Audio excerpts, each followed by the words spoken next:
Hi, I'm Dr. Bertice Berry, and I want to tell you a story.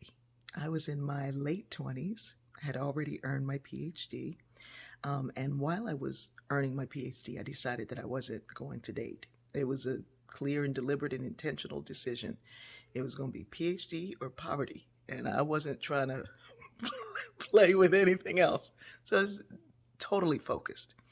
So after I'd graduated and everything, I started dating, and I was seeing this guy, and we'd gone out a couple of times. We were having a nice time. And he asked at dinner one night if I was seeing anybody else. And I said, I don't have time to see anybody else. No. And he said, good. I don't want you to see anybody else. I want it to be me and you. And so I didn't notice that he didn't say that he wouldn't be seeing anybody else, just that he didn't want me to be seeing anybody else. So we had planned a date. It was like a day long date, like we're going to go sightseeing and do some stuff and la la la. And he didn't show up.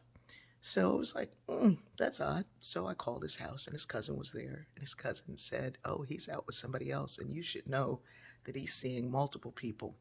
And I like you, and I would love to date you because you deserve so much better than him. And I was like, all y'all crazy. And I hung up.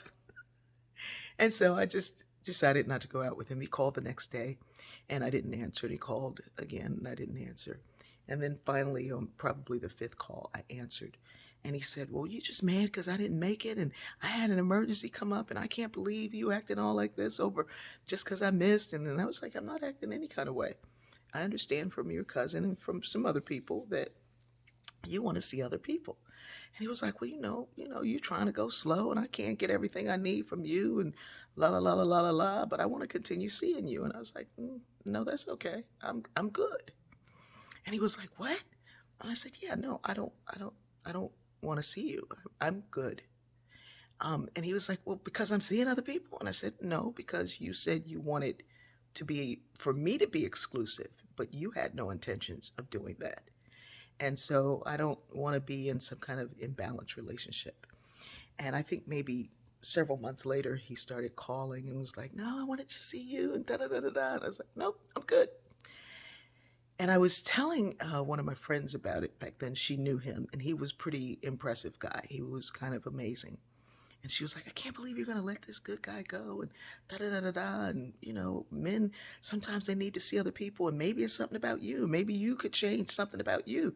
And I was like, listen, if I was fatter or thinner, blacker or whiter, richer or poorer, it wouldn't matter. If someone thinks that they need to fill their life with loads of people for whatever reason, with them being exclusive to them, then there's something missing that I can't fill. It's not about me, something about what's missing from their heart. And she went on and blah, blah, blah. And, well, if you were married and he cheated, what would you do? And she was married, and I knew she was really talking about herself. And I said, well, that would be a different situation if you are committed to one another, and you made a vow to each other, and kids or life or property, and then there's some therapy involved, and individual therapy, and couples therapy, and then you make a decision based on what's going on then. And she was like, well, sounds like you have it all planned. I was like, no, I don't have it all planned. In fact, I don't. I'm new to all of this, but what I'm not new to is who I am, and what my heart and what my life deserves. And sometimes, I told her this, that sometimes someone's what feels like a betrayal or a rejection of you is really a gift of freedom. I love you.